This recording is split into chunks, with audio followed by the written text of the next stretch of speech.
ఏంటంటే మన సారాది మోనోసాక్ సస్పెన్షన్ అయితే పోయింది. ఎంత మంచిగా ఉండదు దీంతో ఆఫ్ రోడ్ ఆన్ రోడ్ అన్నీ కొట్టేసినాం, అయినా కూడా స్టాండర్డ్గా ఆగింది. 3 years 61,000 kilometers. సో ఇది మొత్తం మెయిన్ మార్కెట్ అనమాట కోటిలో. దాంట్లో కూడా ట్రై చేసిన దొరకట్లేదు ఏడా కూడా. సో ఫైనల్లీ దొరికేస్తుంది, ఇదే మనది. సో అది ఇది సేమ్ కలర్.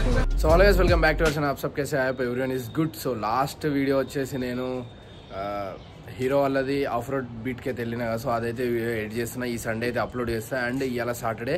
సో ఇవాళ స్టోరీ ఏంటంటే మన సారాది మోనోసాక్ సస్పెన్షన్ అయితే పోయింది, కంప్లీట్గా డెడ్ అనమాట. ఇట్లా టచ్ చేస్తే ఇట్లా కిందికి వెళ్ళిపోతుంది. సో దాన్ని చేంజ్ చేయడం కోసం నిన్న ఒక మెకానిక్ షాప్ దగ్గర అయితే పెట్టిన అన్న, మనకు తెలిసిన బాగా చేస్తాడు. సో అక్కడ పెట్టిన తర్వాత సస్పెన్షన్ అయితే నేను రిమూవ్ చేసి బయటికి అయితే తీసుకెళ్ళిన రీకండిషన్ చేపిద్దామని. అక్కడ కొంచెం ఎక్కువ ప్రైస్ చెప్తున్నారు. యాక్చువల్గా కొత్త ప్రైస్ వచ్చేసి మనకి 3,500 చేంజ్ ఏమో ఉంది మోనోసాక్ సస్పెన్షన్. సో ఇప్పుడు కోర్టుకి అయితే వెళ్తున్నాం మనం, అక్కడ ఎక్కడ ఉంటుంది అనేది చూద్దాం. సో కొత్తది అక్కడ దొరికితే కొత్తది అక్కడ చేపిద్దాం, లేకపోతే సో టెంపరీగా కొంచెం మనమైతే రీకండిషన్ చేపించడానికి అయితే ట్రై చేద్దాం. రీకండిషన్ చేపిస్తే అంత ఎఫెక్టివ్గా పనిచేయదని అంటున్నారు. సో ఎప్పుడైనా మీరు రీకండిషన్ చేయించారా మీ సస్పెన్షన్కి? మోనోసాక్స్కి నేను అడుగుతున్నాం, మెయిన్లీ మోనోసాక్ సస్పెన్షన్ మీరు ఎప్పుడైనా చేపిస్తే ఒకసారి నాకు కామెంట్ చేయండి ఎలా ఉంటుంది ఏంటిది అనేది. సో ఇప్పుడు మనమైతే వెళ్దాం పదండి. సో చూద్దాం ఏమవుతుంది అనేది. నేనైతే వేరే వాళ్ళ స్కూటీ అయితే తీసుకొచ్చిన మెకానిక్, అదైతే దారుణం ఉంది దాని పరిస్థితి. అన్నీ మనకి ఎందుకు ఇలా జరుగుతుందో నాకు కూడా అర్థమవుతలేదు. చలో ఇప్పుడైతే వెళ్దాం. సో కోర్టుకి వెళ్ళిన తర్వాత చూద్దాం ఏది మంచిగా ఉంటుంది ఎక్కడ ఉంటుందో ప్రతి ఒక్కటి మీకు డీటెయిల్గా ఎక్స్ప్లెయిన్ చేస్తా. ఈసారి అయితే మనం మోటో బ్లాగ్ మన గోప్రో అయితే తీసుకెళ్ళట్లేదు, మొత్తం మొబైల్తోనే షూట్ చేద్దాం. చలో పదండి. ఇదే స్కూటీ భయపడాను. ఏంట్రా ఎయిర్పోర్ట్ తెచ్చుకుంటావా నువ్వు? ఎయిర్పోర్ట్స్ తెచ్చుకుంటావా? సో ఇది మన బైక్ది. ఎందుకు నీ ఫేస్ చూడొద్దనా? సో ఇది మన మోనోసాక్ సస్పెన్షన్ మన బైక్ది. సో దీన్ని తీసుకుపోవాలి, దీన్ని తీసుకుపోయి చేపియాలి. ఎలా చూద్దాం ఏమవుతుంది అన్నది. ఎంత మంచిగా ఉండదు దీంతో ఆఫ్ రోడ్ ఆన్ రోడ్ అన్నీ కొట్టేసినాం, అయినా కూడా స్టాండర్డ్గా ఆగింది. 3 years 61,000 kilometers. Rough and tough. So guys funny ఉంటుంది ఈ స్కూటీతోని, భయపడకండి. అయ్యో చాలా మాంజలే. సౌండ్ చూడండి, నెక్స్ట్ లెవెల్ సౌండ్ ఉంటుంది, మామూలు కాదు. దీని సౌండ్ చూస్తే మీకు భయం వేస్తుంది.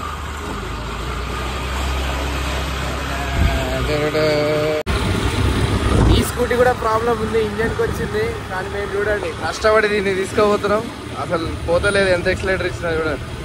కథం దీని పని కూడా అయిపోయింది. బట్ మన అవసరం చేయడానికి తెచ్చుకున్నాం వాళ్ళ దగ్గర నుంచి, మెకానిక్ దగ్గర నుంచి. Let's go. ఇదే మా చంపాపేట అయితే దాటుతున్నాం, సారీ సంతోష్ నగర్. ముందుకెళ్తే చంపాపేట సర్కిల్ వస్తుంది.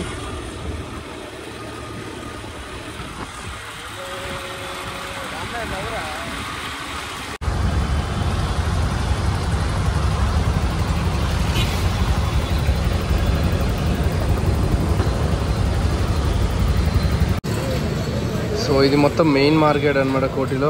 సో ఇక్కడ ఒక షాప్ ఉంది, సో ఇక్కడ అయితే ఆగిన.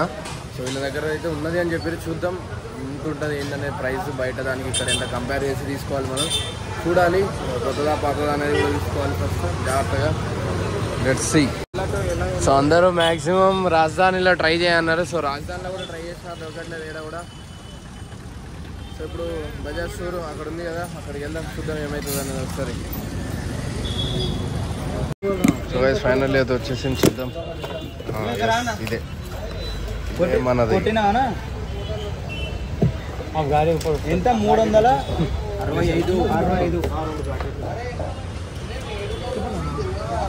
సో ఫైనల్ దొరికేస్తుంది, ఇదే మనది.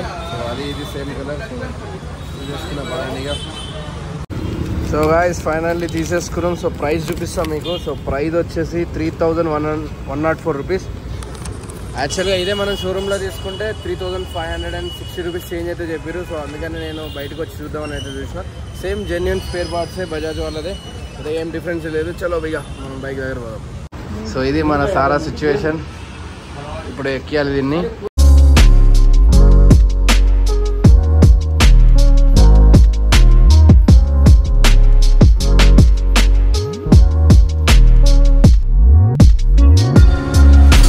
ఫైనల్లీ మన కొత్త సస్పెన్షన్ ఫిట్టింగ్ అయితే అయిపోయింది. సో చూడండి,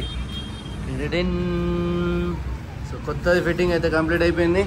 సో చూద్దాం ఇప్పుడు అసలు పాతదైతే ఇట్లా ఎగిరే ఇట్లా ఫ్లయింగ్ అవుతుంది, నచ్చలేదు మామూలుగా. సో ఇప్పుడైతే కొంచెం అది నడుముకి చాలా ఎఫెక్ట్ పడుతుంది. ఎప్పుడు కూడా సస్పెన్షన్ విషయంలో లైట్ తీసుకోకండి. నేను అందుకే రీకండిషన్ అయితే చేయించలేదు, అందుకే కొత్తదే కొనేద్దామని ఫిక్స్ అయిపోయినా. అది కూడా రీకండిషన్ చేపిస్తే 6-7 monthsలో మళ్ళీ పోతుంది, మళ్ళీ పర్ఫెక్ట్ రీబౌన్స్ అనేది ఉండదు అన్నారు. సో ఇక వదిలేసిన. సో సస్పెన్షన్ ఎంత ఫాస్ట్గా వచ్చినా కిందకి అంత స్లోగా పైకి రావాలి, అది సస్పెన్షన్ పని. సో వైస్ ఫైనల్లీ మన సస్పెన్షన్ ఫిట్టింగ్ అయితే అయిపోయింది. అండ్ ఓవరాల్గా సస్పెన్షన్ మాత్రం నెక్స్ట్ లెవెల్ మోనోసాక్స్ అయితే. అండ్ స్పేర్ పార్ట్స్ కొనే ముందు ఒకసారి మీతో క్లియర్గా చెప్తా, స్పేర్ పార్ట్స్ అయితే మన షోరూంలో వచ్చేసి కొంచెం ఎక్కువ కాస్ట్ అయితే ఉంటుంది. జిఎస్టీ అవన్నీ బయట కూడా జిఎస్టీ యాడ్ చేస్తారు, బట్ డిస్కౌంట్ అనేది అసలు ఇవ్వరు. కొంచెం బయట అయితే ఒక 10-15% డిస్కౌంట్ అయితే ఇస్తారు. కొంచెం స్పేర్ పార్ట్స్ కొనే ముందు మాత్రం చూసుకొని కొనండి. అండ్ మ్యాక్సిమం కోటి వెళ్ళి అయితే ట్రై చేయండి. జెన్యున్ స్పేర్ పార్ట్సే దొరుకుతాయి, లైక్ బజాజ్ స్పేర్ పార్ట్సే దొరుకుతాయి, మనకు అందులో ఏ డౌట్ ఉండదు. సో అక్కడ కోటికి స్టార్టింగ్లో 2 షాప్స్ ఉంటాయి, అక్కడైతే బజాజ్కి సంబంధించి అన్ని మ్యాక్సిమం దొరికిపోతాయి. సో అక్కడైతే తీసుకోవడానికి ట్రై చేయండి. సో మ్యాక్సిమం షోరూమ్స్ అయితే అవాయిడ్ చేయండి ఇన్ కేస్ అయితే. సో ఇన్సూరెన్స్ అన్నప్పుడు మాత్రం వాళ్ళు తీసుకుంటారు, సో అక్కడైతే తీసుకోవచ్చు, నో ప్రాబ్లం. సో ఓవరాల్గా బైక్ పర్ఫార్మెన్స్ మొత్తం మారిపోయింది. అండ్ ఇవాళ రైడ్ కూడా అయితే వెళ్ళేసి వచ్చిన. ఈ రైడ్ అయితే నెక్స్ట్ లెవెల్ అండ్ వీడియో అయితే వస్తుంది. అండ్ మన ఛానల్ అండ్ మరిన్ని వీడియోస్ కోసం ఫాలో అవ్వండి అండ్ అవాయిడ్ చేయండి షోరూంలో కొనడం. చలో ఈ వ్లాగ్ అయితే ఇక్కడ ఆపేస్తాను, నెక్స్ట్ వ్లాగ్ అయితే వస్తుంది, చలో చూసుకోండి.